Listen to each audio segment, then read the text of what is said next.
Oke, soal berikutnya untuk contoh soal 4 ya, kita akan bahas.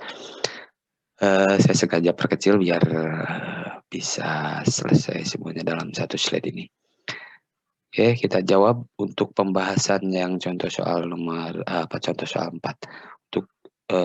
Untuk nomor 1 ya, untuk nomor 1 ada titik dekat mata seorang terletak pada jarak 120 cm. Titik dekat itu simbolnya punctum proximum ya, PP.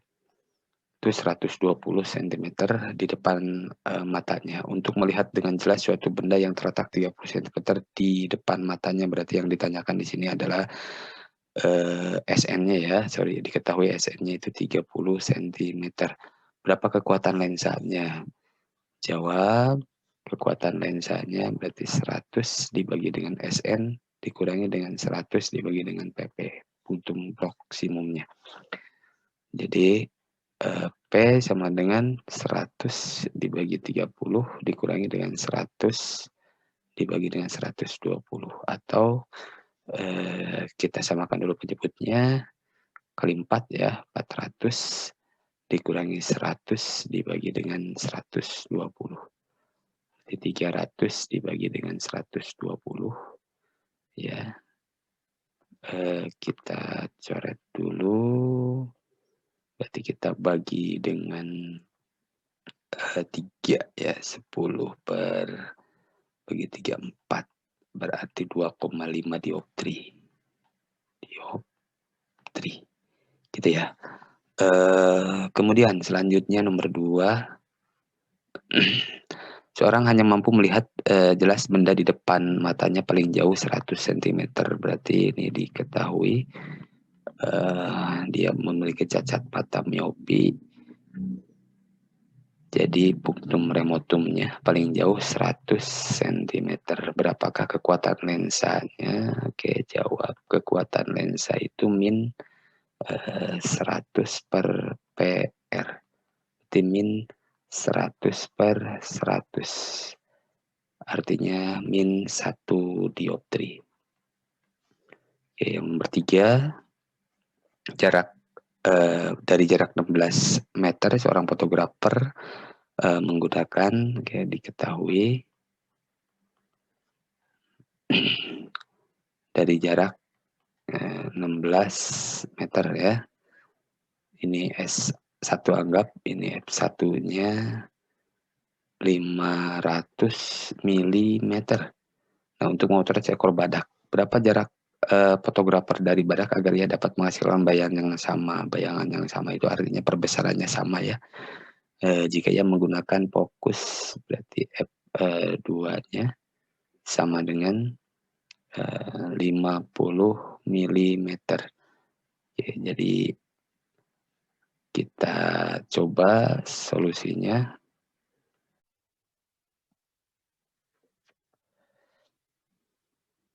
Jadi solusinya yaitu karena nomor 3 itu menghasilkan bayangan yang sama ya, berarti perbesarannya itu sama, M1 sama dengan M2. Nah, kita ingat M di sini perbesaran itu rumusnya S aksen dibagi dengan S ya. Atau karena tadi S aksen itu adalah F dikali S ya, S-nya dibuang berarti nanti F dibagi dengan S dikurangi F. Gitu ya. Jadi ini F1 dibagi dengan S dikurangi dikurangi F1 sama dengan F2 dibagi dengan S. Ini S1 ya. Ini S2 dikurangi dengan F2. Nah, F1-nya ini satuannya harus kita samakan karena di sini ada penjumlahan ya atau pengurangan. Jadi kita rubah ke satuan meter dulu. Yang ini 0,5. Ini 0,5 meter. Yang ini 0,05 meter. Jadi F1-nya 0,5 dibagi dengan 16 dikurangi 0,5 sama dengan F2 0,05 dibagi dengan S2 dikurangi dengan 0,05. Jadi kita ke atas ke sini.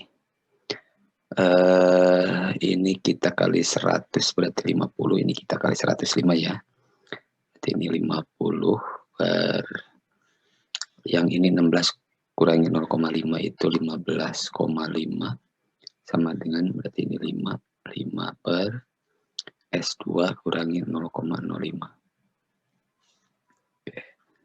Oke. Maksudnya 0,005. Nah, kita coret jadi ini 10, ini 1 ya. Pindah ruas jadi 10 S2 dikurangi dengan 0,5 sama dengan ini 15,5. Jadi 10 S2 sama dengan ditambahin jadi 16. Jadi S2-nya adalah 1,6 meter. Oke, next untuk soal nomor 4. Kalau tidak cukup kita scroll ke bawah dulu. Tulis dulu diketahuinya ya.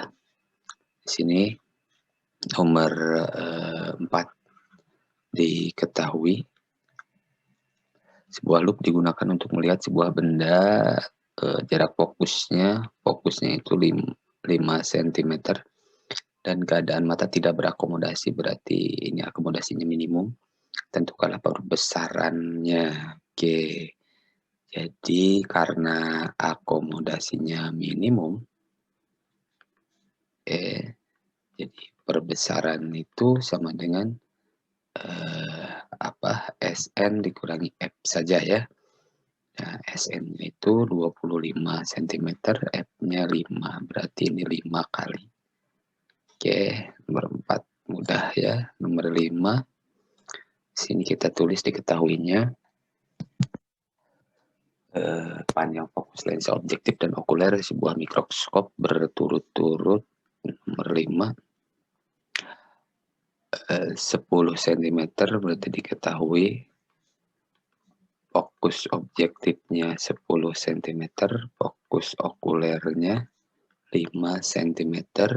Jika untuk mata tak berakomodasi, jarak antara lensa objektif dan okulernya 35, berarti D-nya 35 cm. Yang ditanyakan adalah perbesaran. Oke, kita coba di sini. Yang ditanyakannya adalah perbesaran untuk mata tak berakomodasi ya. Untuk mata yang tidak berakomodasi. Betul ya? Oke.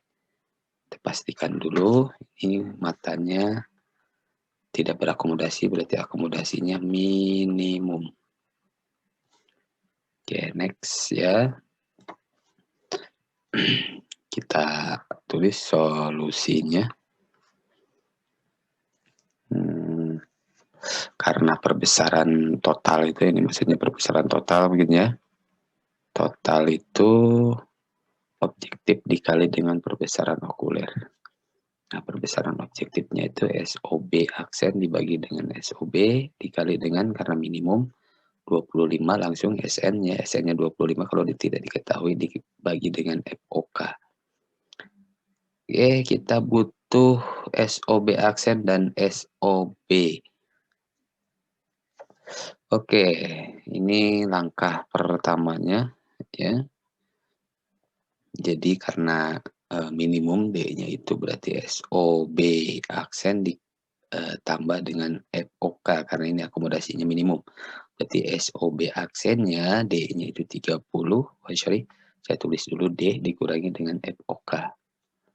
D-nya 35 ya, 35. Kita hapus dulu. Ini tadi ya. Pastikan lagi ini D, ini 35 dikurangi dengan FOK-nya itu 5. Berarti D-nya SOB aksennya 30 cm. Karena sudah tahu SOB-nya 30 cm. Nah, untuk menghitung S sama aja rumusnya ya. Jadi F dikali S aksen ya, dibagi dengan sama aja S aksen dikurangi dengan F. Oke, jadi F-nya ini FOB maksudnya. Ya, OB, ini OB, ini OB. OB ya. FOB-nya 10, SOB aksennya 30. Di sini 30 dikurangi 10. Berarti 300 dibagi dengan 20. Berarti 15 cm. Nah, SOB-nya 15 cm. Kemudian SOB aksennya 30 cm. Jadi kita bisa langsung di sini menghitung SOB aksen 30, SOB-nya 15 dikali dengan 25 dibagi dengan 5. Oke, jadi 30 bagi 15, 2, 25 bagi 5 itu 5, 5 kali 2, 10, 10 kali. Oke ya, nomor 5 terakhir, nomor 6. Sebuah teropong dipakai untuk melihat bintang yang menghasilkan perbesaran 6 kali. Perbesarannya 6 kali. Perbesarannya diketahui. Perbesarannya 6 kali. Kemudian kemudian jaraknya 35 ya, jarak lensa objektif dengan lensa okuler yang ditanyakan adalah fokus okuler. Oke, D-nya 35 cm yang ditanyakan fokus okuler. Oke, biar jelas gitu. Coba solusinya. Karena M sama dengan FOB dibagi dengan FOK, berarti kita butuh apa? FOB dulu ya. Nah, kita punya persamaan lain, D-nya adalah FOB ditambah FOK. Jadi 35, FOB-nya nggak tahu, dan FOK-nya juga nggak tahu. Ya, jadi FOB-nya itu adalah 35 dikurangi FOK. Ya. Nah, jadi kita substitusikan ke atas, M-nya di sini 6, FOB-nya itu 35 dikurangi FOK dibagi dengan FOK. Oke, kita pindah ruas, 6 FOK sama dengan 35 dikurangi FOK. Kita pindah ruas, 7 FOK sama dengan 35. Jadi FOK-nya 35 dibagi 7. Berarti 5 cm. Oke, sekian.